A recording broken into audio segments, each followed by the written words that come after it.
আসসালামু আলাইকুম। আজকে আপনাদের দেখাবো আমাদের বহুল প্রত্যাশিত কদম রসুল সেতুর 3D অ্যানিমেশন কেমন হতে যাচ্ছে। আমাদের এই কদম রসুল সেতু এবং এই সেতু দিয়ে কি কি যানবাহন চলবে সবকিছু থাকবে আজকের ভিডিও। সো না টেনে পুরো ভিডিওটি দেখুন। এখন আমরা যে জায়গাটি দেখতে পাচ্ছি এটা হচ্ছে আমাদের নারায়ণগঞ্জের 1 নং রেলগেট। নারায়ণগঞ্জের দিক থেকে এটা হচ্ছে স্টার্টিং পয়েন্ট বলা যায় এবং এটা হচ্ছে পশ্চিমাংশ। সামনে হচ্ছে দিগুবাবুর বাজার এবং এটা হচ্ছে মীর জুমলা রোড, যেটা আপনারা মীর জুমলা সড়ক নামে সবাই চিনে থাকেন।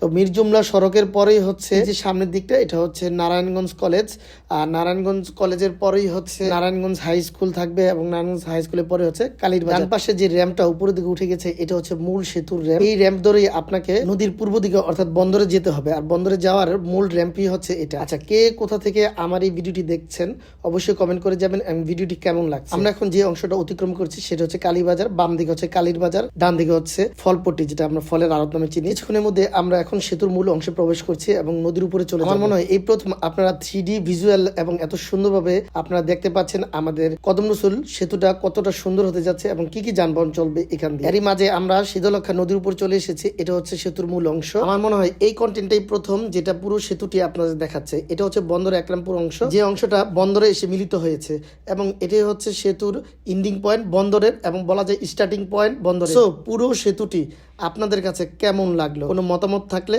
অথবা আপনাদের কাছে যদি ভালো লেগে থাকে অবশ্যই কমেন্ট এবং শেয়ার করবেন। আর এটা ভাবার কোনো কারণ নেই যে সেতুর কাজ থেমে আছে অথবা 3Dর মধ্যে সীমাবদ্ধ না। ভিডিওর শুরুতে কিন্তু আপনাদের দেখিয়েছে সেতুর কাজ চলমান। সো এই সেতু স্বপ্ন নয়, এখন বাস্তবায়নের পথে। কেমন লাগলো পুরো ভিডিও? নিশ্চয়ই ভালো লেগে। এমন সুন্দর সুন্দর ভিডিও পেতে অবশ্যই সাথে রাখবেন, সাথে থাকবেন।